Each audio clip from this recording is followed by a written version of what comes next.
Assalamualaikum warahmatullahi wabarakatuh. Kembali lagi dengan saya, Selvi Yuliani. Kali ini saya akan menjelaskan materi yang berjudul pembelajaran berbasis kompetensi dengan tujuan untuk menekankan pembelajaran dan meningkatkan kemampuan dari kompetensi agar bisa memahami pembelajaran berbasis kompetensi dengan sasaran untuk mahasiswa atau pelajar yang ingin tahu mengenai pembelajaran berbasis kompetensi. Nah, langsung saja yuk kita simak video selengkapnya. Nah, di sini ada pembelajaran berbasis kompetensi. Yang pertama ada tujuan pendidikan dan pelatihan berbasis kompetensi. Apa sih itu pendidikan dan pelatihan? Pendidikan dan pelatihan merupakan penciptaan suatu lingkungan di mana sumber daya manusia (SDM) dapat memperoleh atau mempelajari sikap, kemampuan, keahlian, pengetahuan, dan perilaku yang berkaitan dengan pekerjaan mereka. Tujuan pendidikan dan pelatihan adalah kompetensi yang diharapkan dicapai serta setelah menyelesaikan proses diklat. Kompetensi berbentuk kinerja atau untuk kerja yang baik dalam bidang kehidupan atau pekerjaan. Kinerja yang baik dapat dicapai berkat kemampuan penerapan pengetahuan, keterampilan, dan sikap perilaku. Bila digambarkan, hubungan antar kompetensi, kemampuan, dan pengetahuan tampak sebagai berikut. Yang pertama yaitu ada kompetensi ditunjukkan dengan kinerja minimal baik. Kompetensi dicapai sebagai hasil penggunaan kapabilitas atau kemampuan dalam pemecahan masalah aktual.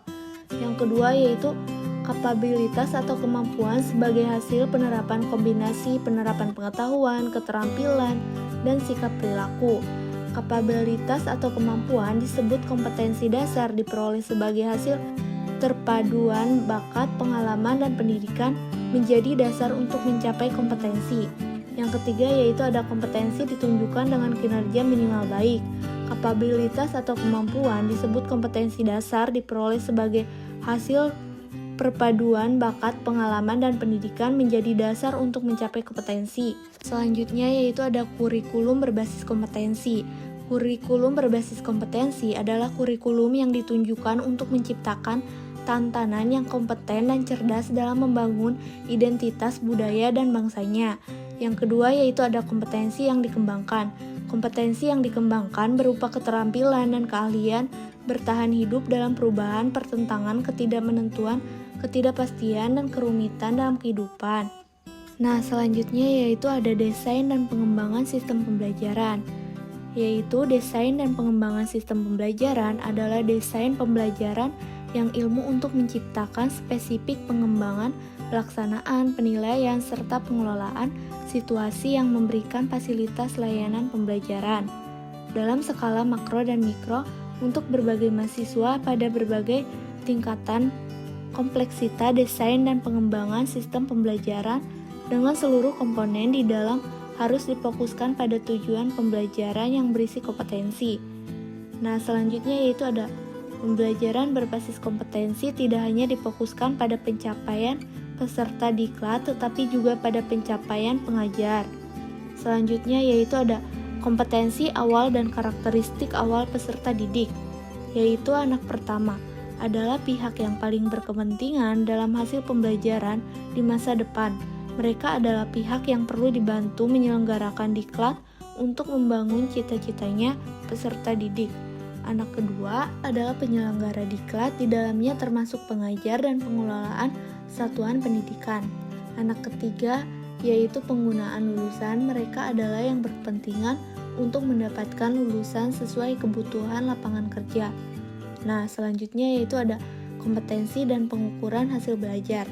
Pengukuran hasil belajar adalah perubahan yang ditimbulkan setelah mengikuti proses belajar mengajar sesuai dengan tujuan pembelajaran melalui atau menggunakan alat ukur tertentu. Akhir proses pembelajaran, pengajar, peserta diklat, dan masyarakat ingin tahu bagaimana hasil pembelajaran. Pendesain pembelajaran perlu membuat alat pengukur yang dapat mengukur kompetensi yang dimaksud dalam tujuan pembelajaran. Alat ukur yang dinyatakan valid dan alat ukur yang dapat mengukur sesuatu yang seharusnya diukur.